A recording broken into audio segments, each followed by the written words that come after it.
नमस्कार दोस्तों, मैं हूं विकास और आप देख रहे हैं कुछ समाचार। बाबा साहब भीमराव अंबेडकर की 132वीं जयंती पर अल्सीसर में अंबेडकर भवन का अनावरण हुआ। मुख्य अतिथि विधायक रीटा चौधरी रही। वहीं विशिष्ट अतिथि प्रधान घासीराम पूनिया रहे। कार्यक्रम में बड़ी संख्या में महिलाएं, युवा व क्षेत्र के लोग उपस्थित रहे। कार्यक्रम में रीटा चौधरी का रैली के साथ मंच पर अभिनंदन किया गया। रीटा चौधरी ने कार्यक्रम को संबोधित किया। संबोधित करते हुए उन्होंने बाबा साहब भीमराव अंबेडकर को याद किया व मंच से अपने विरोधियों को कड़ी चुनौती देते हुए उन्हें स्पष्ट शब्दों में दो टुकड़ा कही। बाबा साहब अंबेडकर को नमन करते हुए आप सबको राम राम। आज बाबा साहब की 132वीं जयंती तथा आपके सामने अंबेडकर भवन के लोकार्पण कार्यक्रम की अध्यक्षता कर रहे हमारे अल्सीसर पंचायत समिति के प्रधान घासीराम जी पूनिया, हमारे बीच में उपस्थित हैं बिसाऊ नगर पालिका के चेयरमैन मुश्ताक जी, प्रोफेसर जयलाल जी, एडीएम शिवराम जी, हमारी बीडीओ सुनीता जी, हमारे डिप्टी साहब रोहिताश जी, सम्मानित मंच, हमारे अल्सीसर ब्लॉक के अध्यक्ष यज्ञपाल जी, सामने बैठे मेरे पितातुल्य बुजुर्गन, मेरे युवा साथियों, माताएं बहनें, प्यारे बच्चों, बारे में हम लोग जितना पढ़ें, जितना उनको समझने की कोशिश करें उतना कम है। मैं भी, क्योंकि महापुरुषों की जीवनियां पढ़ने की आदत है तो पढ़ती रहती हूँ, और बाबा साहब के बारे में जितना पढ़ते हैं यूँ लगता है उनके बारे में हम कम जानते हैं। वो ऐसा व्यक्तित्व, एक बहुआयामी, जिनको शब्दों में हम लोग वर्णन नहीं कर सकते। आज का जो देश के अंदर माहौल है साथियों, वो इस बात का प्रतीक है। जितने भी संवैधानिक संस्थाएं हैं उनको नष्ट करने का काम किया जा रहा है। मोदी जी अपने आप को देश बताते हैं, आरएसएस अपने आप को संसद बताती है, और मनुस्मृति अपने आप को संविधान बताती है। साथियों, अगर हम जागरूक नहीं होंगे तो बाबा साहब ने जो संविधान हम लोगों को दिया है, जो अधिकार और कर्तव्य हम लोगों को दिए हैं, जो संवैधानिक संस्थाएं हम लोगों ने स्थापित करी है देश की आजादी के अंदर, और देश की आजादी के बाद वो सब खतरे में आ जाएंगी, जो आज खतरे के अंदर है। ये देश बाबा साहब अंबेडकर का देश है साथियों। ये संसद हमारी संसद है साथियों, और ये संविधान हमारा संविधान है साथियों। जिन लोगों का इतिहास के अंदर कोई योगदान नहीं रहा, जिसने देश की आजादी में हिस्सा नहीं लिया, आज वो सत्ता में बैठे इतिहास को बदलने का काम करते हैं। मुगलों का एक इतिहास रहा, और इस वर्तमान सरकार ने उस इतिहास को किताबों से गायब करने का प्रण ले लिया। वो समय दूर नहीं होगा साथियों, अगर हम जागरूक नहीं होंगे तो बाबा साहब अंबेडकर को भी इस इतिहास से मिटा दिया जाएगा। होना पड़ेगा, क्योंकि धीरे धीरे चुनावी पिसाच पिसनी शुरू हो गई है। लोगों ने, अलग अलग पार्टियों ने हाथ मिला लिए हैं। कोई ओबीसी को लेकर आएगा, कोई आरएलपी को लेकर आएगा, धर्म और जाति के नाम पर यहाँ पर कैंडिडेट खड़े करेंगे, धर्म और जाति के नाम पर यहाँ फैसला करवाएंगे। लेकिन हमें जागरूक होना पड़ेगा, देश के हित में सोचना पड़ेगा, समाज के हित में सोचना पड़ेगा, और एक प्रण लेने पड़ेगा, जो पार्टी जिसने देश के लिए कुर्बानी दी, जिसने आज देश को इस जगह पहुंचाया, पूरे विश्व में उसका नाम है। जिन्होंने समानता का अधिकार दिया, उन्होंने हमें अधिकार दिए, कर्तव्य दिए, ऐसी पार्टी के बारे में हमें सोचना होगा।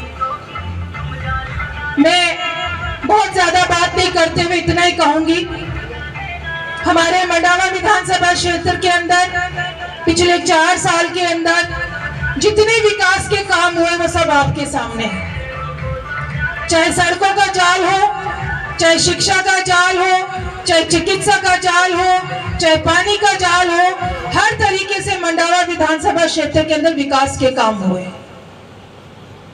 हमारे यहाँ एसडीएम हेडक्वार्टर नहीं होता था, एसडीएम हेडक्वार्टर 2-2 बन गए, 3-3 तहसील हो गई। हर ग्राम पंचायत के अंदर सेकेंडरी, सीनियर सेकेंडरी स्कूल हो गई। 7-7 कॉलेज, जहाँ एक कॉलेज नहीं होती थी 7-7 कॉलेज हो गई।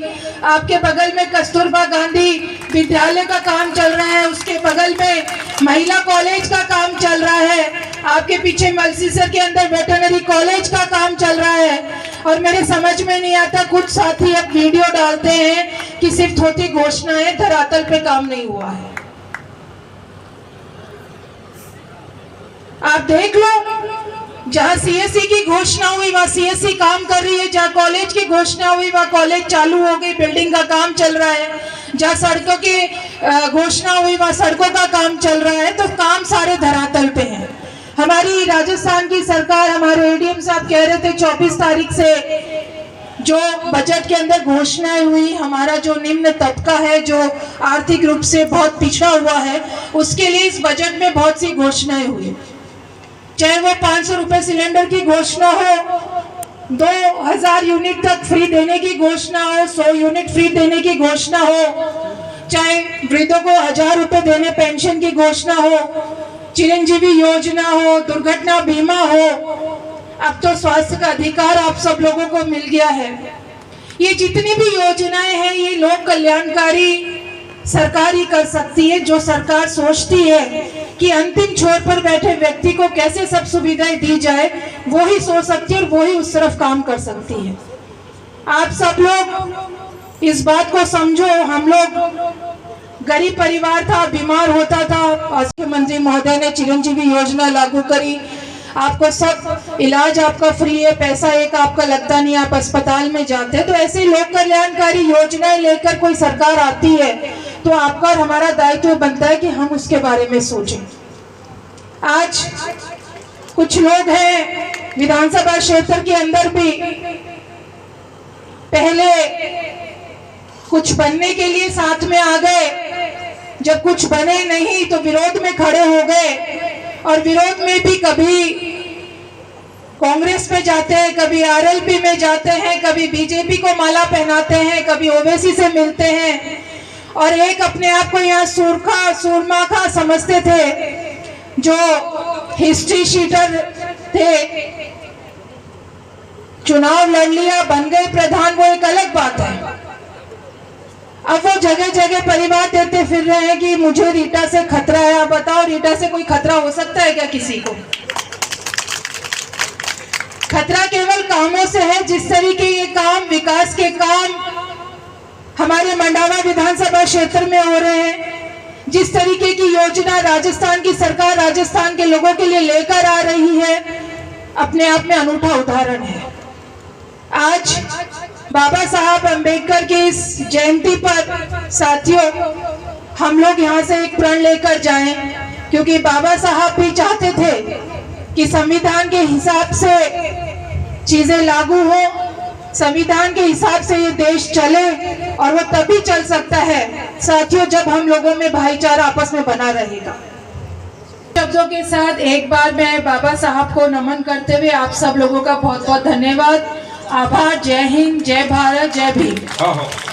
बाबा साहब अम्बेडकर हैं, वो बहुआयामी व्यक्तित्व के धनी थे, और उन्होंने जो बातें कही हैं उसको मैं आज यहाँ बोल रही थी। हमारे जो पूर्व वक्ता भी रहे मेरे से पहले, सबने अपनी अपनी बात बाबा साहब के बारे में कही, और उन्होंने जो संविधान लिखा है वो अपने आप में उनकी विचारधारा को प्रकट करता है। मैं यही संदेश दे रही थी कि आपस में भाईचारा बना रहे, लोग जाति और धर्म के नाम पर न लड़े, और जो भाईचारे की उम्मीद संविधान के अंदर समानता के अधिकार की जो बात करी है उसको हम लोग आत्मसात करके यहाँ से जाएं।